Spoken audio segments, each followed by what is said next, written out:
Okay, in the last lecture, we have basically finished doing the concept of multi-resolution analysis from the perspective of we start with a low-pass filter, G of n, and the low-pass filter which satisfies certain properties. The number one is at little omega equal to 0, its magnitude is square root of 2.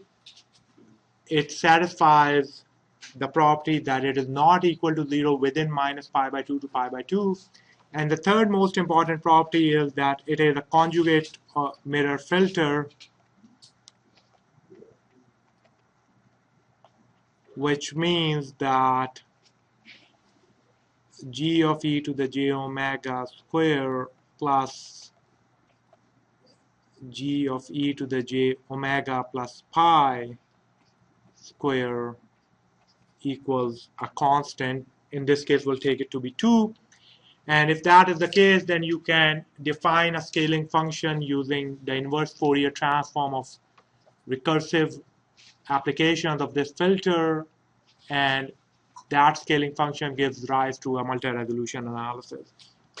Now, these conjugate mirror filters in general, they play a very important role in the filter bank theory, which basically takes your signal and it chops it into different frequency components so that you can apply then different analysis on different components. Right? So to understand how what the conjugate mirror filter sort of looks like, let's look at it pictorially. You have basically minus pi by 2 to pi by 2, a filter which is not 0. It has to go to 0 because of the conjugation property at pi and minus pi. And so one of the filter could be, for example, it could look like this. It slowly starts going to 0 and then it hits 0. Now the conjugation property says that if I shift it by pi, okay, then together the overlap of that is a constant. And I drew it in this fashion because I want to make it a conjugate filter, because if I shift it, this is what it will look like.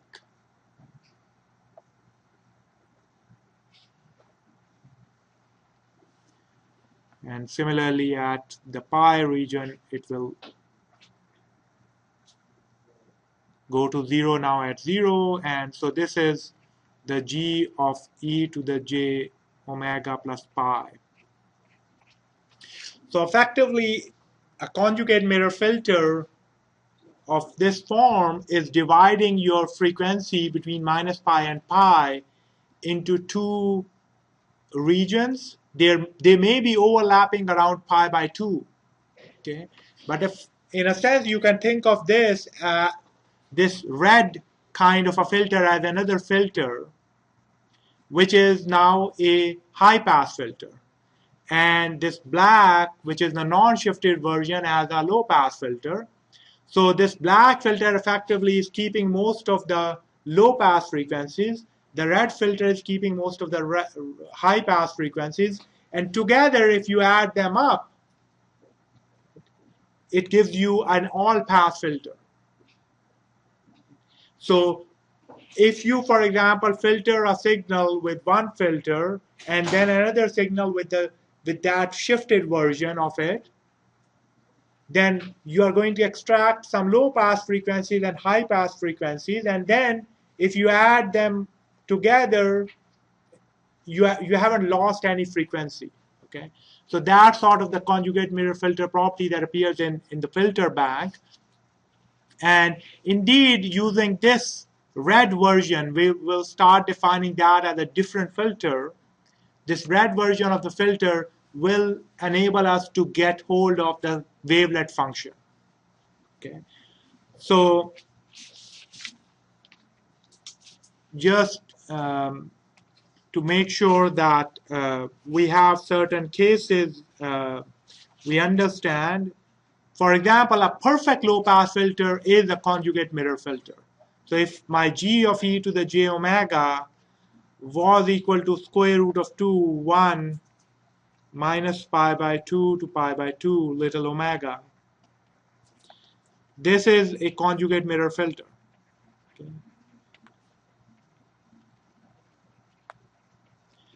But of course, we know that in reality, we can't compute convolution with perfect low-pass filters because they will have infinite impulse response. So we'll use these filters in analysis of wavelet transforms, and we will require that the filters that we have, just like the Haar filter that we saw, the filters that we have, we would like them to have a finite duration.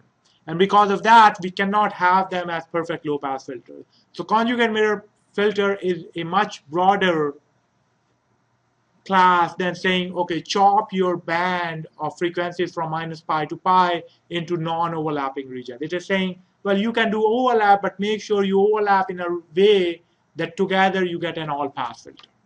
Okay? But a perfect low-pass filter is the classical example of a conjugate mirror filter. Its conjugation will be simply if this is your low-pass filter from minus pi to pi with height, so minus pi by 2 to pi by 2, its conjugation is from minus pi to pi. The other filter will be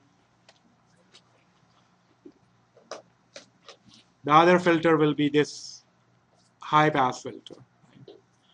So this is sort of the classical case. They are non-overlapping. They divide your band into non-overlapping frequencies, but we can't do that always. Yeah. So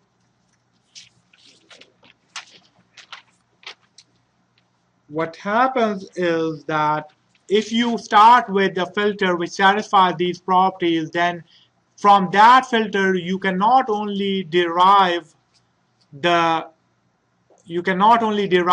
scaling function, but you can also derive the wavelet function or the mother wavelet. So given phi of t, which is generated through this filter g of n, okay, phi of t, the scaling function, is a low-pass filter in the continuous domain, and g of n is a low-pass filter in the discrete domain. You can define the wavelet function psi of t as the inverse Fourier transform of 1 over square root of 2 h of e to the j omega by 2 phi of capital omega by 2, where this h of e to the j omega, h of e to the j omega is exactly the conjugation of the filter that we started with. So it is given by the phase shift e to the minus j omega times the conjugation conjugate e to the j omega plus pi. And of course, the absolute value of EH of e to the j omega is nothing but absolute value of g e to the j omega plus pi.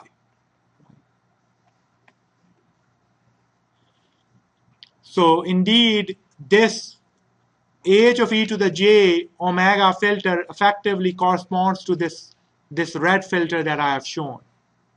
Okay. So if you define, again, keep in mind, we started only with one filter, g of n.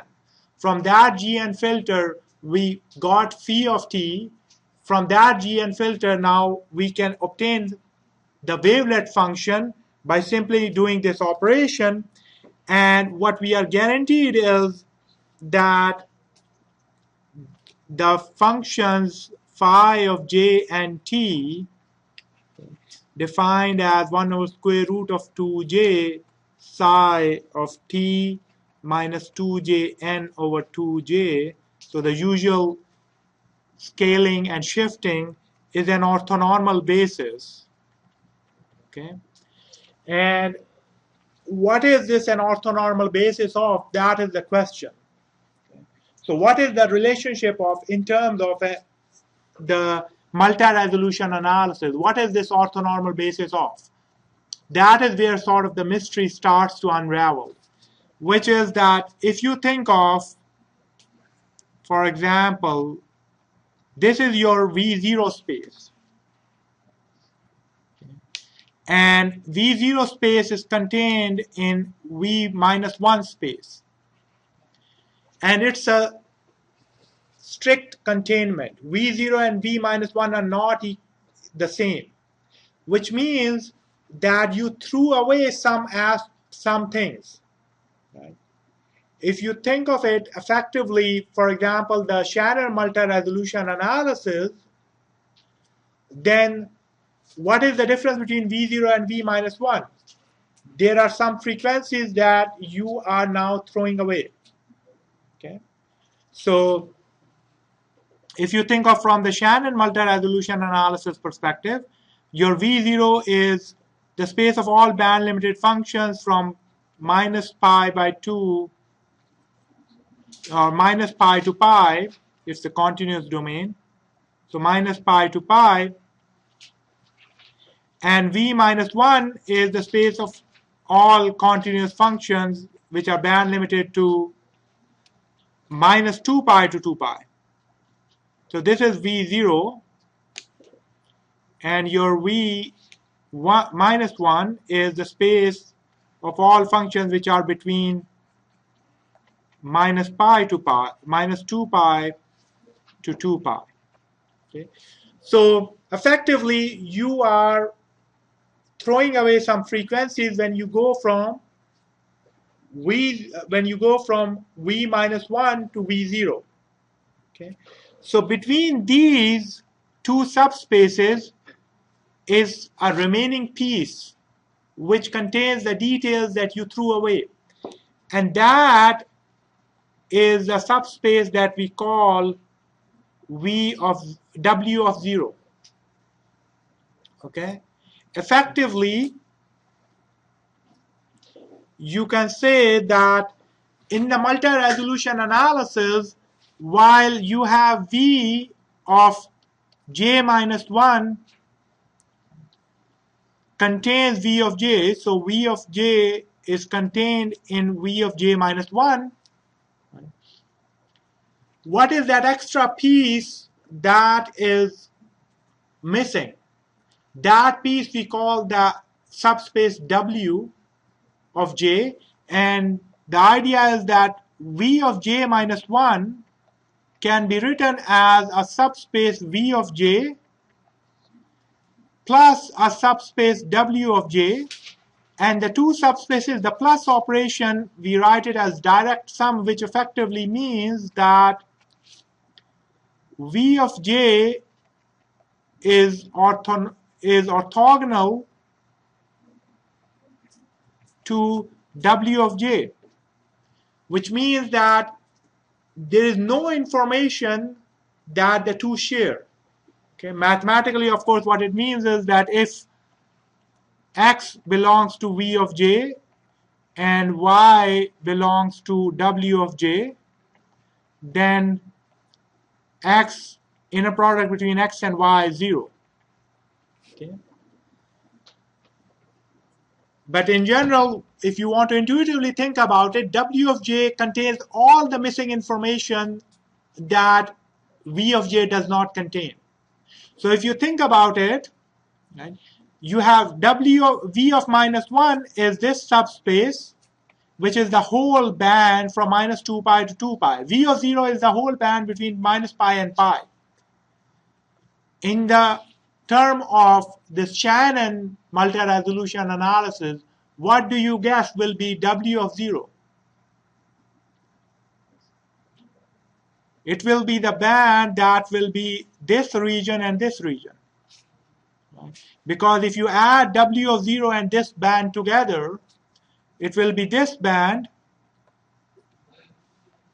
and the black thing. If you add black and this blue thing together, then you get back V minus 1. And they are trivially orthogonal to each other. So in some sense, you can now start thinking of the wavelet functions as sort of extracting the details as you go from one approximation to the other approximation. Okay? Each wavelet at a certain scale is capturing some piece of the detail between two subspaces captured by the scaling functions.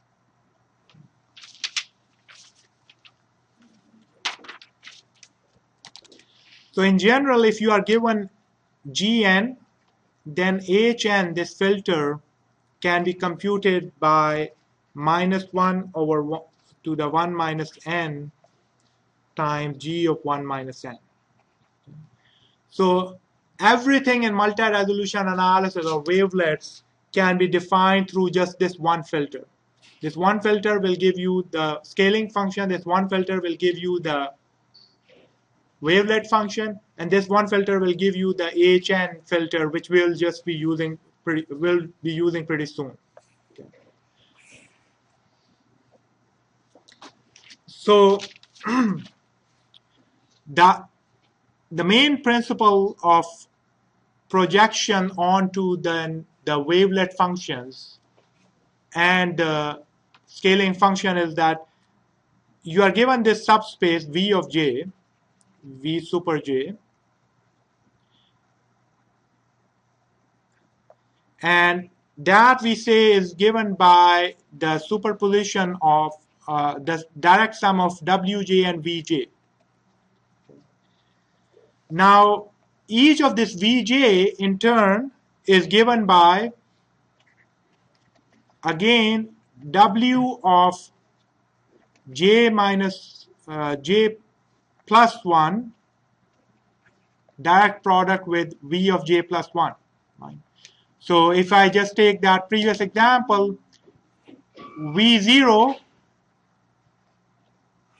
is contained in V minus 1, but V0 itself contains V1. Right? So V minus 1 is given by V0 plus this missing piece, which is W0. And V0 itself is given by V1 plus the missing piece, which is W of 1. Okay. So I can now write V of j minus 1 instead of as the next scaled subspace Vj. I can write it actually 2 W subspaces plus the one after that. Right? So I can write that as Vj minus 1 equal to W of j direct sum of W of j plus 1 direct sum of Vj plus 1. Okay. And I can keep on doing that for how many levels that I want to do that. So in general, I can say I want to compute L levels. So if I want to compute something at VL, the Lth level, V super L, that is simply equal to the direct sum from j equal to L plus 1, and I want to stop at level capital J. Okay, so I can just do j times these individual pieces plus the level at which I stop, which is Vj. Okay, just like I was showing earlier, I can keep on doing this. Right? So I can write this as either the immediate V and W, or the one V after that and 2 Ws, or the one V after that and 3 Ws. So in general, I can write this VL as sum of LW spaces, and each of the W spaces given by the wavelet function, plus the Vj space. And you can, because of the reason that your subspace is written like this, I can write my function. So assume that x of t belongs to some level V of L. In general, it belongs to maybe L equal to minus 100. We don't know. Right? But let's say it belongs to some VL. And you can say I want to compute j levels of its decomposition into wavelet functions and the last scaling function. At the end of the day, I get exactly the same kind of expression. So I have now, how many subspaces I have? I have effectively j plus 1 subspaces. So one subspace is Vj, where I am stopping, and L subspaces are Wj for j equal to L plus 1 to capital J. Now I want to approximate this x of t through these subspaces. And we have done this now many times. If I want to do an approximation of a signal on a subspace, what do? I just write that as a superposition of all the orthonormal basis functions where the superposition coefficients are given by the inner products. Right? So if I want to say what is approximation of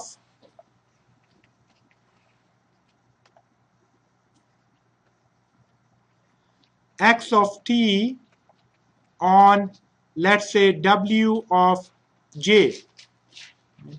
So we already said that psi, j, and t form an orthonormal basis of wj. So if I want to compute approximation of x of t on wj, that is just the projection wj of x of t, which is given by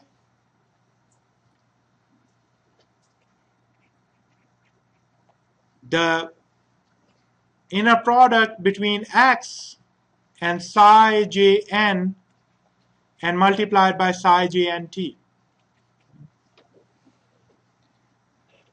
It's always the same expression. It's the basic, the projection formula that you always use. Okay. So if I want to now say I want to approximate my function in VL through approximations on this subspace and the j of these subspaces, okay, this is called the approximation subspace.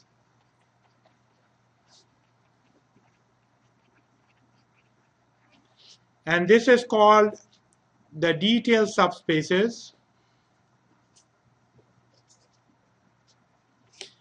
Then my formula will be simply that I project, because they are orthogonal, all of these subspaces are orthogonal. One subspace is not giving you information about any other subspaces. I just project my signal onto all of these subspaces individually and I add them all up. So I can say that my x of t is simply equal to, so I have projection onto the approximation subspace, which is x psi of jn, where n is all possible natural numbers. So this is phi of j and t. So this is projection onto or approximation onto, so it shouldn't be, so it should be capital J because I'm stopping at capital J. Capital J. So this is projection onto capital J subspace of x of t. And then I add up all of these projections for j equal to L plus 1 to capital J. So I get the summation of j equal to L plus 1 to capital J, and then I get this formula for each of the projections.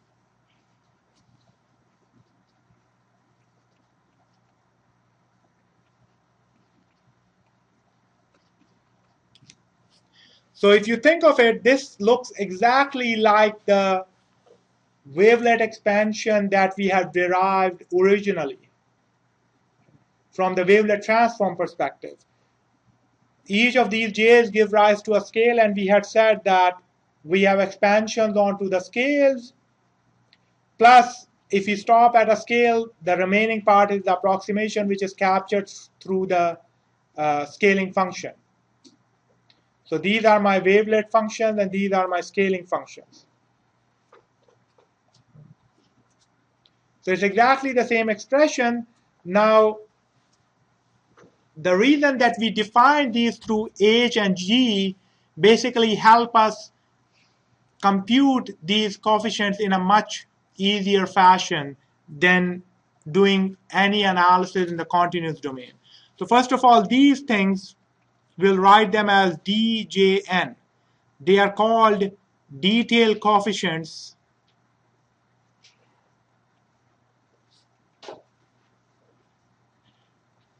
at scale 2 to the j. Okay. And these will call a capital JN. They are called approximation coefficients.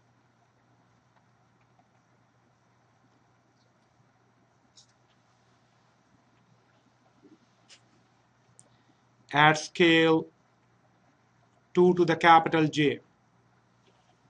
Okay. And of course, I'm not going to write that how will you compute this inner product. This inner product will be again computed just like previously, given by integral, and integration can be done using convolution. Okay. So here is an example of the same function. Previously, I had shown you this function in the last lecture, where I had only shown you approximation coefficients at each approximation level.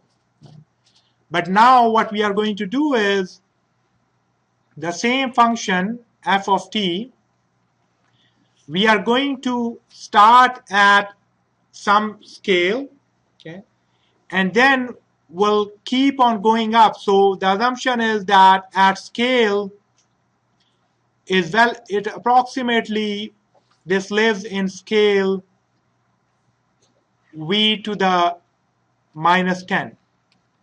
Okay. So it lives in v to the minus 10. It means that it can be expressed as, I can go from j equal to minus 9 to minus 5. So my capital J is minus 5. So I can have 5 levels of detail. And then finally, I stop at the last level of detail, and then I will have the approximation coefficients. So these are my details. This is the detail. This is d to the minus 9n. And this is d to the minus 8n. So these are computed by projecting this onto the wavelet function at scale 2 to the minus 9. And what you see here, these coefficients are primarily picking the finest details of your function. They are effectively picking the, for example, these edges in your signal, like this. Okay. And you keep on going down to the larger and larger scale, and you start picking different versions of these details. And at the end of the day, you are left with, this is the approximation at level 2 to the minus 5. So these are a minus 5n. These are approximations. Okay. I could have gone to 2 to the minus 4, and then I will end at approximation at 2 to the minus 4. Okay. So when people talk about, at least in the discrete world, wavelet decomposition, you always have to talk about at what level do you stop. You start with a level which you believe is the right level that captures that signal, and then you keep on doing its decomposition up to a level that you believe you want to go to, after which you will have compressed or done the required operation up to your liking. Okay? Typically 4 or 5 levels are the most that people do. So as I had said earlier, in reality, when you're talking about wavelets, you really need to just talk about the filter. Okay? And in Matlab, for example, there is a command wfilters. If you look up Matlab functions, it inherently uses this command to derive your filters. And this filter actually outputs this command outputs 4 different filters. We'll see what those filters relate to. But this low R is the filter that we call GN. Okay? This AHR is the filter that we call HN. This low D and high D are actually just the reversed versions of these filters.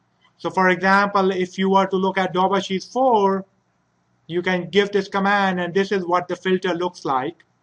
If you remember, the length of in Dobashi's, it's always 2 to the n minus 1. If the order of Dobashi's wavelet is n, then it's 2 to the n minus 1. So the length of this filter is n equal to 7. Okay, and this is the low pass filter GN, and this is the corresponding high pass filter HN. And we'll come to the implementation, but if you actually look at, for example, one of the ways that you do wavelet decomposition in Matlab is this function called Wavelet Dec for wavelet decomposition. And if you go down, in reality, they start with this command, wfilters. Okay. So you give them, I want to do decomposition, and they start with this command, and then they implement that. And we'll see how these filters are used to do the wavelet decomposition. Okay, so far we have just talked about the way to compute these coefficients is you take your signal and you carry out this inner product with a continuous function. So that's a continuous time operation, right? You are required to compute this. For example, if you want to compute your approximation coefficients at scale j, you are required to carry out this operation phi jn, which is equal to this convolution x of t phi j n of t dt. It's a continuous time operation, and you are not going to be implementing that in your Matlab, for example. So there's a really fast way by Stefan Malat, which we'll call the fast orthogonal wavelet transform. And most of the times when people talk about wavelet transform, they are really referring to this variant of it. So the idea is that we start with the filter, start with the low pass filter G of n and obtain H of n, and then use these filters to compute your wavelet coefficients using a filter bank.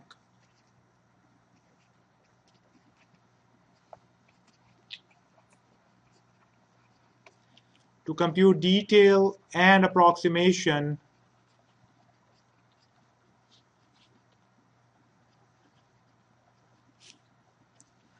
coefficients using a filter bank.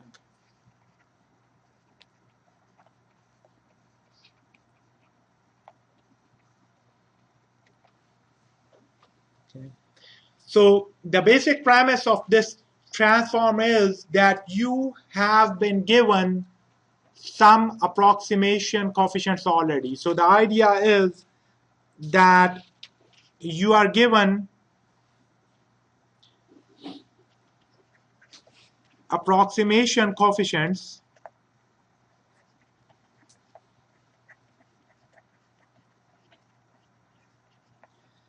A, J, N at scale 2 to the j. So if you're given approximation coefficients at AGN, effectively you know what the signal looks like at that scale, and you are going to now do decomposition from that scale onward. So that j 2 to the j scale could correspond to, for example, v0. So j could be 0 or j could be -1 or whatever, right? When we are talking about having a sampled signal, there is a relationship between, if you are given n samples, which scale you are at, okay? So, for example, in the discrete systems,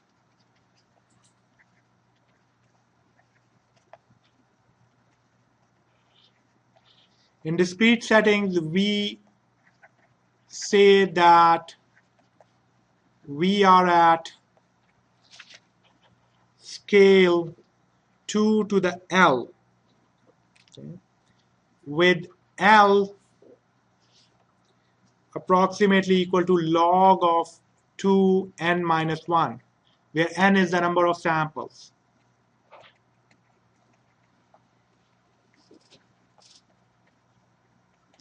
So effectively, if n goes to infinity, you are at like almost v minus infinity kind of subspace.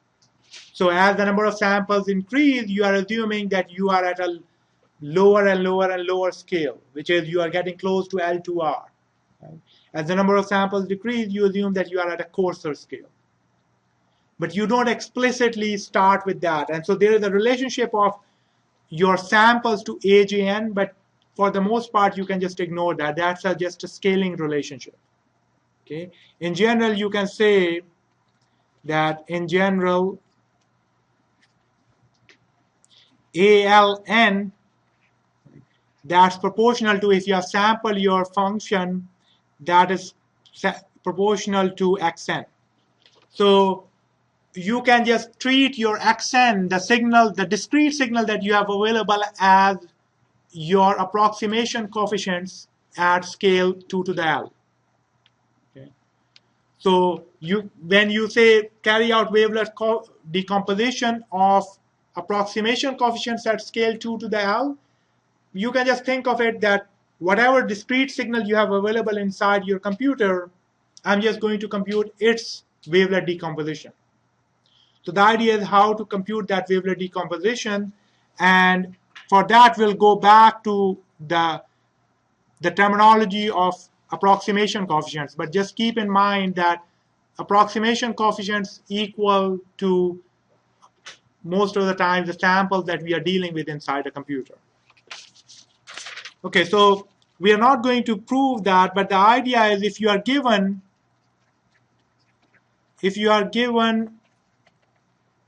approximation coefficients at any scale, if you are given AJN at scale 2 to the j, then the approximation coefficients at the next scale can be computed by a simple application of Gn. Rather than you having to do the projection, you can actually just simply do a filtering operation in discrete time and a downsampling operation. So we will not prove, but the idea is that Aj plus 1 n, which is a coarser scale, you are going down, so you are at a coarser scale, that is simply equal to n from minus infinity to infinity, g of n, so let's make it Aj plus 1 p, so that is g of n minus 2p Ajn. Okay. So let me just rewrite that to make it clear. At n equal to minus infinity to infinity, g of minus 2p minus n times Ajn. So let's look at this. What is the, let's define J bar of n as a time reversed version of my filter, g of minus n. Okay? If that is the case, then what is the inner product between, what is the convolution between Aj convolved with G bar? What is that? That is simply equal to, at n equal to minus infinity to infinity, g of minus k minus n, ajn. So the index here is k. Okay. So if I compare this with this, effectively what is this saying? That I can compute my approximation coefficients at the next scale as a convolution with the approximation coefficients at the previous scale, and then I am replacing k with k equal to 2p. So that is what operation? That is downsampling. So effectively what this is saying is that if I am given aj of n, I simply filter that with g of minus n, and then I downsample it by a factor of 2, and I get back aj plus 1n. This filter is called the low-pass decomposition filter.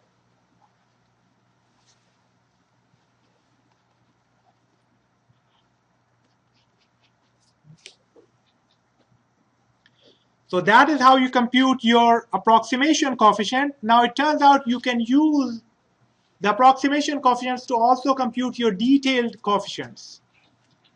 So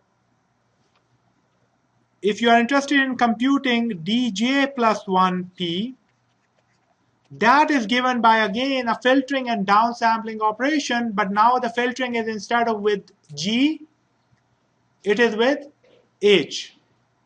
So that is given by summation over n, h of n minus 2p, aj of n. Again, that can be written as aj convolution with h bar of 2p, where h bar of n is defined as just the time reversed version of my high pass filter h of n. So what this means is that I can compute my, if I'm given aj of n, I can compute my detailed coefficients by first filtering with h of minus n and doing downsampling by a factor of 2 to get dj plus 1n. So the general filter bank then equation looks like, if I am looking at, if I just want to, let's say I am at scale 0. So I am given a0 of n, and I want to compute detailed coefficients at 2 scales. Okay? So I want to go from v0 to v1 and then v1 to v2. So v0 is given by w0 plus w1 plus v1. So how do I do that? I first take my filter g of minus n, then I downsample by 2, and I get back, this will be, output will be a1n. Okay. I go up to a2, v2. So this is a1n, and then if I take the same thing and I pass it through h of minus n, I get back, and downsample by 2, I get back d1n. Now I want to do another level of decomposition. I do the same operation again then. I take a1n and I pass it to g minus n and downsample it by 2 to get back a2n. Okay. And I take this again and pass it to h of minus n and then downsample it by 2 to get back d2n. And then at the end of the day, what I store is this d1n, this d2n, and this a2n. So the d1n and d2n make up my wavelet coefficients, and the A to N make up my approximation at level 2. Now I can keep on doing that. I can go from 2 to level 3, 2 to the 3. By again doing the same operation, I will get another level of detail. That is exactly the previous picture that I showed you. That is exactly what is happening there. You have 5 of these stages, and each stage is giving you one detail coefficient. And the last stage is giving you the detail coefficient and the approximation coefficient. So this V0 is W1 plus W2 plus V2. So if you actually look at Matlab's implementation of the way it computes the wavelet decomposition, it actually simply uses this recursion. It generates the wavelet filters that you tell it, so it has all the computation for different wavelets. Dobashi's wavelets are the most common used, or Coeflets. And from that, it achieves these low D and high D. So this low D is actually your G of minus n. Okay? And your high D is simply H of minus n. Okay? Low D means low pass, D means decomposition. And at the decomposition stage, you have the reversed version. Okay? And then it does some initialization, and you pass it. So in Matlab, if you want to use it, you tell it how many levels you want. So this is the number of levels. And then all it does is goes to this function dwd, which implements that one level of decomposition. So it is just doing the recursion. It goes through n levels, and in each level, it just says, here is my input signal. Tell me what are its low and high decomposition. Okay? And then it stores the detail coefficients, and it inputs it back the approximation coefficient, and it keeps on doing that, and then just outputs. So that is all that there is. You can either go to Matlab's function and try to understand that, or you can just follow it and implement your own wavelet decomposition using that. Now in Matlab, it is not going to do this relationship between what are your samples and what is the level you are at. Those are all the questions that you have to answer. How many levels I want, or whatever. Okay. So in general, when you do wavelet decomposition of your signal, and when I say signal and its coefficients at a certain scale, we'll just use them interchangeably, although as I said, there is a scaling relationship between the two. So you take your signal x of n, and you do this decomposition for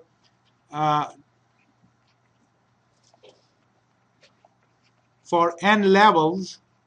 Then at the end of the day, what you store is the detail coefficients at those levels. So you get back dj, where j goes from, let's say, 1 to n. And in addition, you get back your approximation coefficients at the last level. And now, since it's just a transform, you can ask yourself, how do I take these coefficients and reconstruct my original signal? Now, in general, the answer is simple. We know that x of t is, of course, approximately equal to the summation that we talked about earlier, j equal to, let's say, 1 to n. And so let's not use n here. Maybe go to m.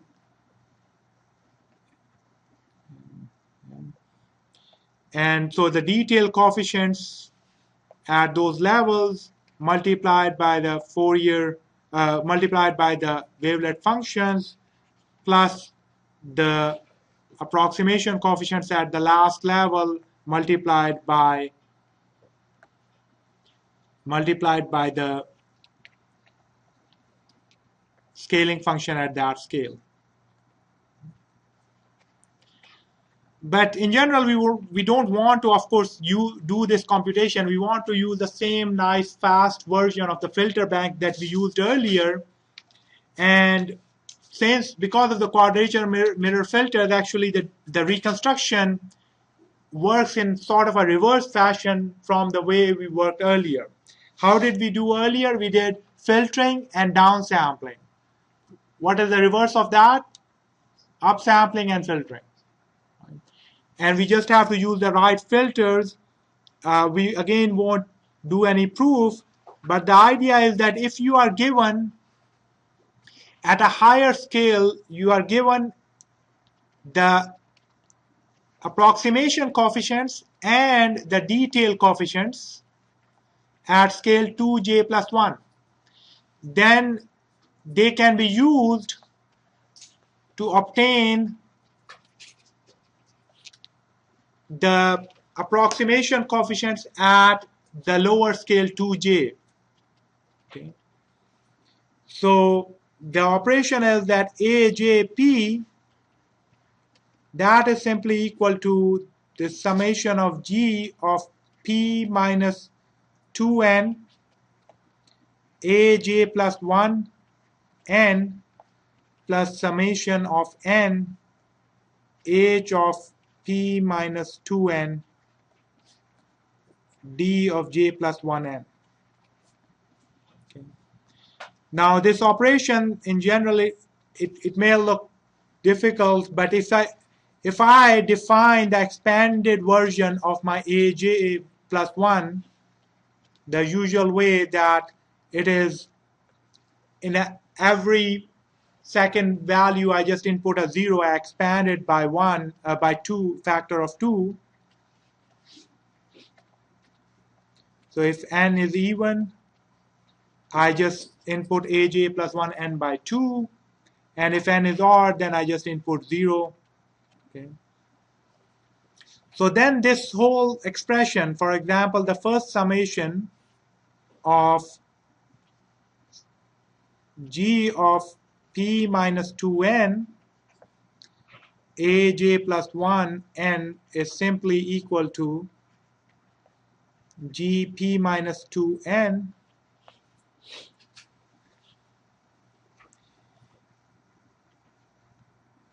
AJ plus 1. So I can do a GP minus 1 AJ En now, AJ plus 1 En. Because every other value I'm just multiplying by 0. So it's the same summation. And now if I look at it, this is nothing but convolution. So this is convolution between AJ plus 1E with the filter G sampled at P. So in general, the first part of the summation, this part of the summation is as simple as taking my AJ plus 1 and upsampling it by a factor of 2 and then passing it through my low-pass filter Gn. And similarly, the second part of the summation is taking the detail coefficients D of J plus 1n, upsampling it by a factor of 2, and then passing it now, in that case, instead of G, we have the filter H, so Hn. And then if you want to compute the coefficients AJP at the scale 2j, all you do is you add them up. So you just have this addition operation. If you do that, you get back AJ plus 1n. Okay.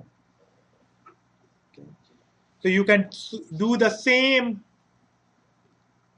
filtering operation, like let's say you had decomposed at 2 levels, you had 2 levels of detail. In the first level, you get back, you use the detail and approximation to get to sorry, it should be aj n, not the aj plus 1 n. To get back aj n, and if I had another level here of dj, I could again recascade this whole thing to get back aj minus 1n. Right? So I can add the same thing here, upsample by 2. Let's say I had dj n available also. I upsample by 2. I pass it through the filter gn, pass this through filter hn, and I add them up, and I get back aj minus 1n. Okay? And I can keep on doing this recursion up to the level where I get back the signal that I started with. So it is in this context, because the g and h function that we started with in the multi-resolution analysis, since those functions are used in reconstruction, the gn is called the low-pass reconstruction filter. The hn is called the high-pass reconstruction filter. G minus n is called the low-pass decomposition filter. And h minus n is called the high-pass decomposition filter. So in Matlab, if you use the W filters command, it gives you high D, low D, high R, low R, which are just variants of these things that I talked about. In general, in Matlab, if you want to just do one level of the decomposition, you get the command is DWT, and the inverse is IDWT. So this is one level, which means you give it a sequence and you get back one level of detail and one level of approximation. Okay, so that's one level discrete wavelet transform. And if you want to do multi-level, then the command is wavedec for wavelet decomposition, and the inverse is waverec for wavelet reconstruction. That's the multi-level.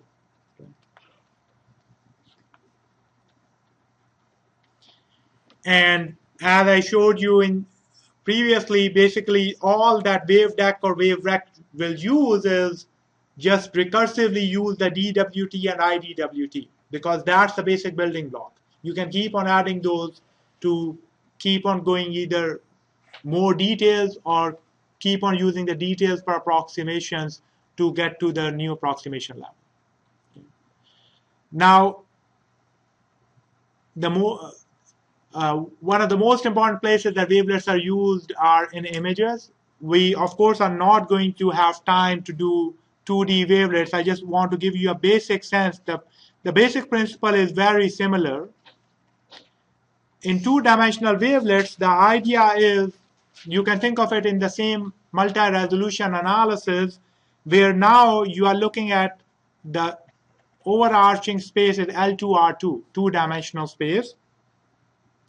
And you have now spaces, for example, you have V0, 2, where 2 is for 2 dimensions, and it's contained in, let's say, V minus 1, 2, and the difference between them is given by W0,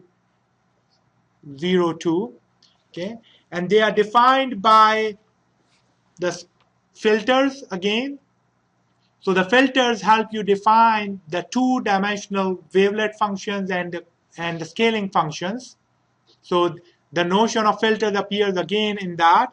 Now, whenever we talk about 2D wavelets, it actually mostly talks about separable wavelet transform. And the separable wavelet transform effectively says that, for example, if I'm looking at my scaling function phi of xy, that is just multiplication of the one-dimensional function phi of x and phi of y. So a 2D, so you hear the term two-dimensional Haar wavelet transform. That is nothing but a Haar transform, which is just one-dimensional Haar transform multiplied with each other in one direction and the other direction. So while one-dimensional Haar scaling function looks like this flat, two-dimensional Haar scaling function looks like a box in 2 dimensions, for example. And in the case of, if you just want to go back to our filter expression, it's actually very easy. What the separable version of wavelet transform then says is, let's say you are given an image, you think of that as the approximation coefficient at some scale. Okay? To go to the detail coefficients at the larger scale and the approximation coefficients at the larger scale, what it does is it basically divides your thing into rows and columns. It first does the same high pass and low pass operation on the rows, so it treats each row as one-dimensional signal. And then whatever the output comes, it treats the columns of that thing as now one-dimensional signals. Okay?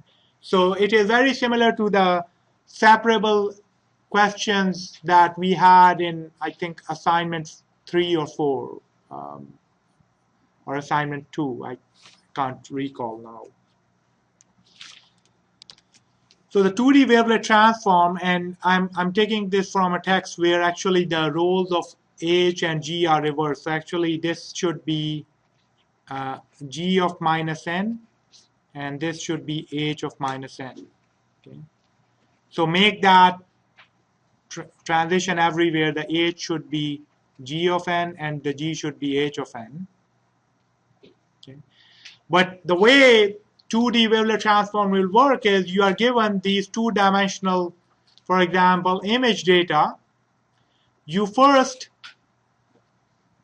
on the rows, you do the same operation as we did earlier. You first do this low-pass filter and then downsample. That will give you just the approximations on the rows. And then you do the same on the rows for, so up to this point you are doing operations on the rows. So here you are doing high pass filter and then downsampling. After that, whatever you get, you now treat their columns as the signals. And now you take the columns and you low pass filter those columns and downsample. And then whatever you get at the end, this has actually gone through low pass filter in row and low pass filter in column. And that's approximation, two-dimensional approximation coefficients for your level 2j plus 1. Now, the same thing you do, but high pass filter, and these correspond to, you have done low pass filter on your rows and high pass filter on your columns. And these are called detail coefficients corresponding to the, you can think of it as the first quadrant or 1 or whatever. Right? The next level is you have done now high pass filtering on the rows and low pass filtering on the columns. They are also detail coefficients. Anytime that you have done any high pass filtering, that's part of the detail coefficients. And then finally, you have this dj plus 1, 3, which is you do high pass filtering on rows and high pass filtering in columns. Okay. So in general, because you are doing high dj plus 1, 3, you are doing high pass filtering in rows and high pass filtering in columns. What you will see is that the detail coefficients for that will correspond to edges which are in sort of the diagonal direction. On the other hand, if you look at, for example, the low pass and low pass, that's just going to just give you a very small resolution version of the bigger picture that you started with, for example. Okay? And then low and high and low will give you the detection of edges in either the x direction or the y direction, horizontal or vertical. Okay. The second block in this picture is how you do the reconstruction, but I just want to quickly in the remaining time talk about, so this is a typical picture, use the Lena for analysis. this is what the picture will look like. This is 2 levels of decomposition. You started with a picture, and you first did 1 level of decomposition, so you got 3 details. So this is how people commonly display it. The 3, 1, and 2 come here, and this whole block corresponds to now the approximation coefficients. You can take that approximation coefficients and re-input them through the same filter bank. If you do that, you will get now the next level of details, this, and approximation coefficients here. And now you can do another level, and you will get now details here, and finally you are left with these approximation coefficients. Okay. So if you, for example, look at the wavelet decomposition up to, this is 3 levels of decomposition that you are doing.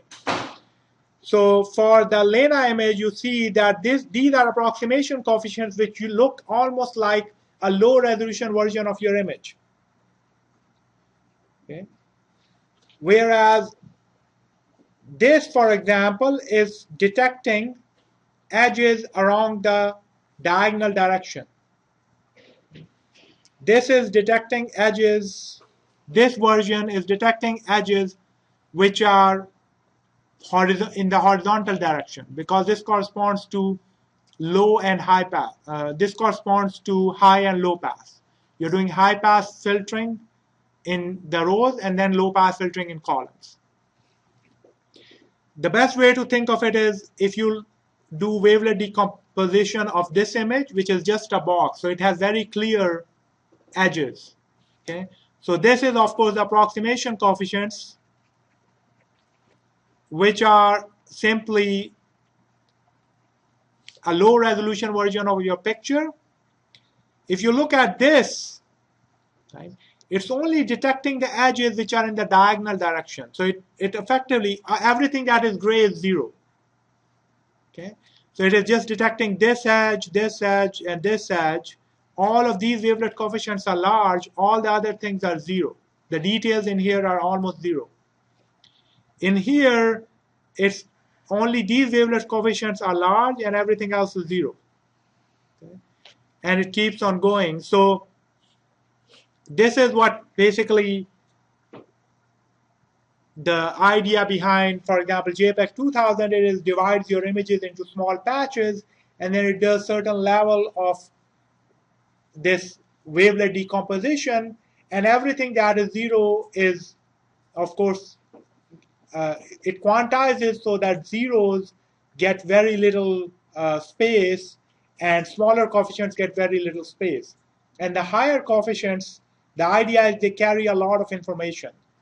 So they are quantized in a manner that you maintain the fidelity in those higher on those large scale coefficients.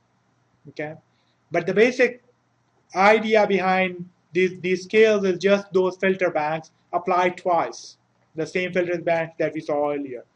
And you can do it in one more level of scale, and eventually what will happen is that you won't be getting any more benefit by going down this scale. Okay.